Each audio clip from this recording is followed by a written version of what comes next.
This is Keith Helwig from Cops Corrections Videos. If you like my videos, please subscribe. By now, everybody involved in law enforcement is familiar with the goings-on in Vergne, Tennessee and the scandal involving their police department. We all know about the woman involved, a woman named Megan Hall, who was a young female officer who got involved with several men in the department. There were sexual acts on duty, off duty, all over the city apparently. But I'd like to bring up something. What about the men? I'm going to read you a list of names. Juan Perez, Lewis Powell, Seneca Shields, Henry McGowan, Larry Holliday, Patrick Magliacco, and Gavin Scarborough. Now these are all people that were involved in this situation too. Now we all know the name Megan Hall. We've all seen the memes that have painted her as the main culprit in this story. They've vilified her, they've crucified her, and everybody thinks that it's her fault. Well, you know, what about the men? What about the 7 horn dogs that were involved in this situation having a sexual affair with this young officer? Whether it was with the consent of her husband or without the consent of her husband is irrelevant. How many of them had the consent of their wives to do this? How many of them had the consent of their children to do this? How many of them had the consent of their department to do this? You know, we look at her, well, there were 7 other people involved in this situation.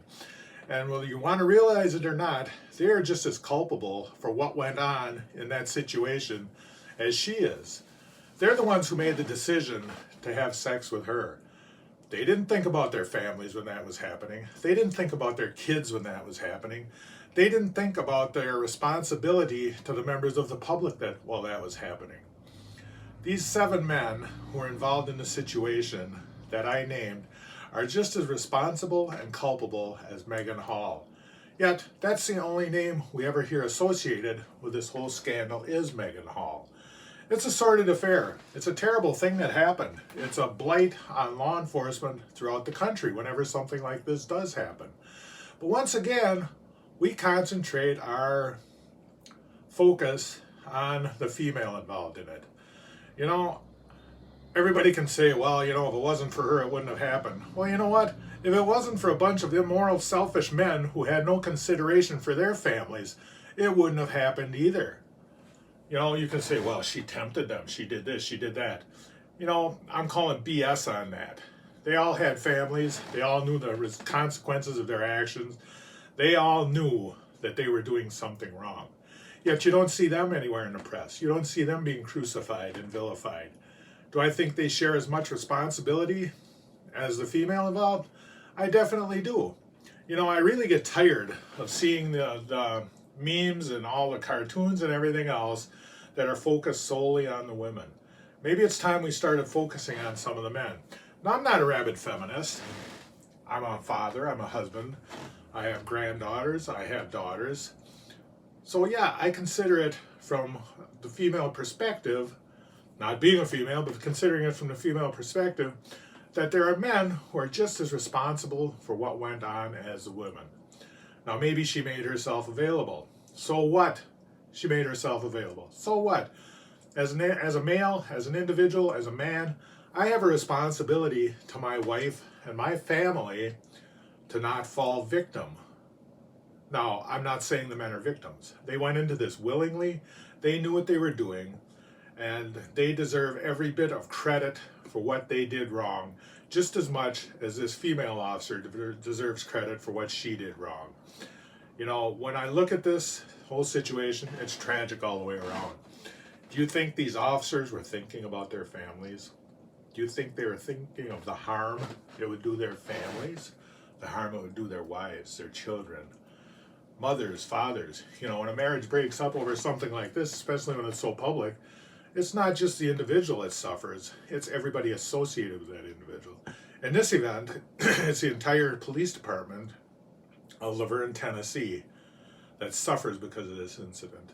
It's the entire families of all the officers, male and female, involved that suffer because of this incident. You know, I hear all over, well, you know, this happens in departments all over the place. You know what? just because it's happening in other departments, that doesn't make it right in any circumstances.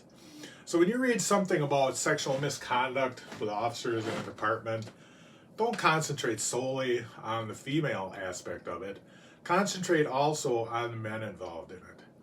If they hadn't allowed themselves to become involved in it, it wouldn't have been an incident. I don't care how you look at male sexuality, female sexuality, these men knew what they were doing, and they deserve to be vilified just the same as that female does in this situation.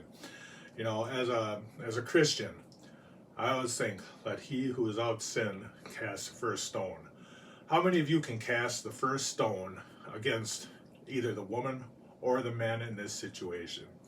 I'm not suggesting we throw stones at them, that they be stoned, that they be vilified. But I ask that we look at this objectively and we realize the role that every individual played in this situation. Whether they're male or female, they all had a part. None of them are innocent. So next time you look at the situation in Vergne, Tennessee, remember, what about the men? This is Keith Hellick from Cops Corrections. Until next time, stay safe and watch your back.